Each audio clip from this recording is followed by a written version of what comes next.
Welcome back. آغاز میں خبر یہ کہ امریکی صدر کا غزہ پر قبضے کا اعلان۔ ڈونلڈ ٹرمپ کی صدر بننے کے بعد سب سے پہلی اسرائیلی وزیر اعظم سے ملاقات۔ مشترکہ پریس کانفرنس میں کہا غزہ کو قبضے میں لے کر ترقی یافتہ بنائیں گے، لوگوں کو روزگار دیں گے، دنیا بھر سے لوگ تفریح کرنے یہاں آئیں گے۔ ٹرمپ نے کہا مشرق وسطیٰ کے کئی رہنماؤں سے بات ہو گئی، ان کو یہ آئیڈیا پسند آیا۔ ایران پر ایسی پابندیاں لگائیں گے کہ کوئی تیل خرید نہیں پائے گا۔ The U.S. will take over the Gaza Strip and we will do a job with it too.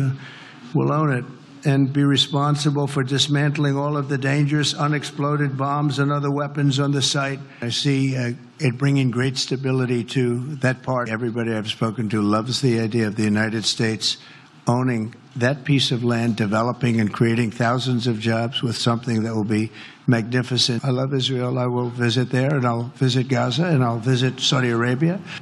سعودی عرب نے امریکی صدر کا بیان مسترد کر دیا۔ سعودی وزارت خارجہ نے کہا 2 ریاستی حل کے بغیر اسرائیل کو تسلیم نہیں کریں گے۔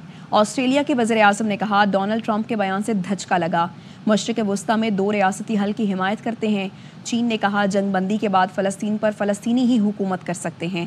ترکی نے ٹرمپ کا بیان ناقابل قبول اور غیر ذمہ دارانہ قرار دے دیا۔ واپس آئیں گے بریک کے بعد، ہمارے ساتھ رہیے۔ سیاسی اور عسکری قیادت کا یوم یکجہتی کشمیر پر آزاد کشمیر کا دورہ۔ آرمی چیف جنرل عاصم منیب نے مظفر آباد میں خطاب میں کہا کشمیر کے لیے 3 جنگیں لڑیں، 10 مزید لڑنا پڑیں تو لڑیں گے۔ کشمیر کل بھی پاکستان کا حصہ تھا، آج بھی ہے اور آئندہ بھی رہے گا۔ مسلمان کبھی دشمن کی تعداد یا ہتھیاروں سے مرعوب نہیں ہوتا۔ قانون ساز اسمبلی کے خصوصی اجلاس سے خطاب میں وزیر اعظم شہباز شریف نے کہا کشمیر کا ذرہ ذرہ کشمیر کے رہنے والوں کا ہے۔ بھارت اور اس کے خطے کے بہترین مفاد میں یہی ہے کہ وہ 5 اگست 2019 کی سوچ سے باہر نکلے، تنازع جموں کشمیر پر بامانی اور نتیجہ خیز مذاکرات کی طرف آئے۔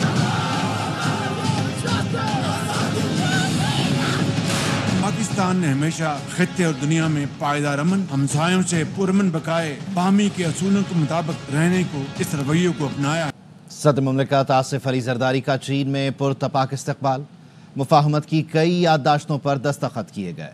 Great hall of the people آمد پر چینی صدر نے صدر آصف زرداری کا پرتپاک استقبال کیا۔ پاکستان اور چین کے ترانے بجائے گئے، بچوں نے منفرد انداز میں خیر مقدم کیا۔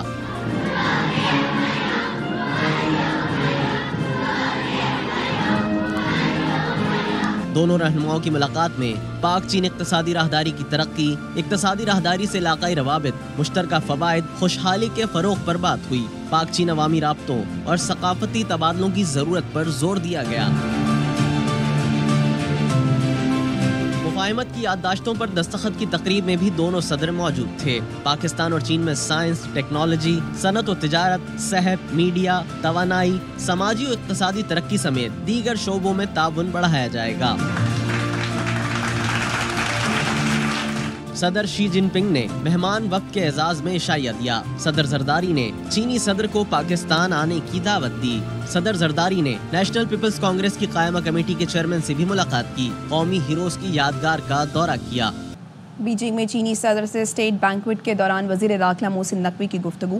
وزیر داخلہ محسن نقوی نے صدر شی جن پنگ کو چینی شہریوں کی سیکیورٹی سے متعلق آگاہ کیا۔ وزیر داخلہ محسن نقوی نے چینی صدر کو دہشت گردی کے خلاف اقدامات سے بھی آگاہ کیا۔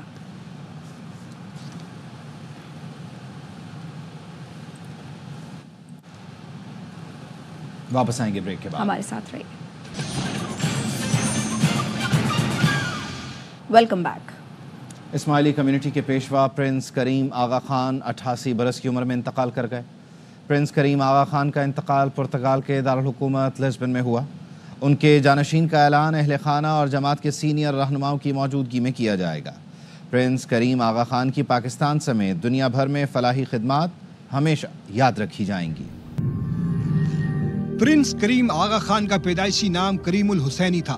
دادا آغا خان سوئم کی وفات کے بعد جانشین مقرر ہوئے تو پرنس کا خطاب اور آغا خان چہارم کا لقب نام سے جڑ گئے۔ پرنس کریم آغا خان 1936 میں پیدا ہوئے، سوئٹزرلینڈ میں ابتدائی اور ہارورڈ یونیورسٹی سے اعلیٰ تعلیم حاصل کی۔ واپس آئیں گے بریک کے بعد، ساتھ رہیے۔